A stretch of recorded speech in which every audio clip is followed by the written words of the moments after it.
Inform Soumya সরকারকে দলে নেওয়া হয়নি, ইনফর্ম হাবিবুর রহমান সোহানকে দলে বিবেচনা করা হয়নি, সুপার ইনফর্ম রিপন মন্ডলকেও আসলে আয়ারল্যান্ডের বিপক্ষে টি-20 সিরিজে ন্যাশনাল স্কোয়াডে চিন্তা করা হলো না।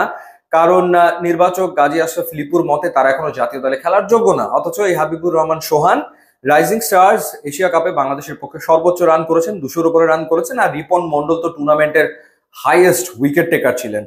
কি দুর্দান্ত খেলেছেন তিনি সেমিফাইনালে ইন্ডিয়ার এগেনস্টে, কি দুর্দান্ত খেলেছেন রিপন মন্ডল ফাইনালে পাকিস্তানের বিপক্ষে। তারপরেও জাতীয় দলে তার আসলে জায়গা হলো না, কারণ গাজী আশরাফ লিপু আস্থা রেখেছেন পারভেজ হোসেন ইমন কিংবা জাকের আলী অনিকের উপরে। আপনি আমাকে একটু বলুন, কোন বিবেচনায় ঠিক এই মুহূর্তে পারভেজ হোসেন ইমন এবং জাকের আলী অনিক সৌম্য সরকার এবং হাবিবুর রহমান সোহানের চেয়ে বেটার পারফর্মার, বেটার ক্রিকেট এই মুহূর্তে খেলছেন? কোন স্ট্যাটিস্টিক্সে, কোন পরিসংখ্যানে তারা এগিয়ে রয়েছেন? আমার আসলে সেটা বোধগম্য নয়। যাই হোক, ফলাফল যা হওয়ার তাই হয়েছে। আয়ারল্যান্ডের বিপক্ষে বাংলাদেশের ভরাডুবি ম্যাচটা বাংলাদেশ হেরেছে 39 রানে। 181 করেছিল 4 উইকেটে আয়ারল্যান্ড, এবং খেলা দেখে মনে হয়েছে মাইটি আইরিশদের বিপক্ষে বাংলাদেশ খেলতে নেমেছে, মানে এরকমই আসলে মনে হয়েছে। এবং যারা খেলেছেন, না তারা স্পিন খেলতে পারেন, না তারা ফাস্ট বোলিং খেলতে পারেন, না তারা স্লোয়ার খেলতে পারেন, না তারা বাউন্সার খেলতে পারেন, না তারা ইয়র্কার খেলতে পারেন, কোনো কিছুই খেলতে পারেন বলে তো মনে হয়নি। কারণ যেখানে যে উইকেটে, যে স্পোর্টিং উইকেটে 181 করলো আয়ারল্যান্ড, সেখানে বাংলাদেশ ব্যাট করতে নেমে পাওয়ার প্লেতে তুলেছে 4 উইকেট হারিয়ে 20 রান। খেলা তো ওখানেই শেষ, এই ম্যাচ কি আর জেতা সম্ভব?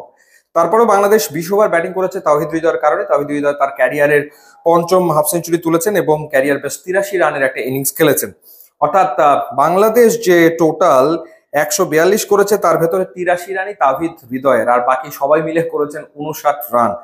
যদি আয়ারল্যান্ড গোটা 6 ক্যাচ ফেলে না দিত, তাহলে বাংলাদেশ অল আউট হতো, তাহলে বাংলাদেশ আসলে 100 রানও করতে পারতো না।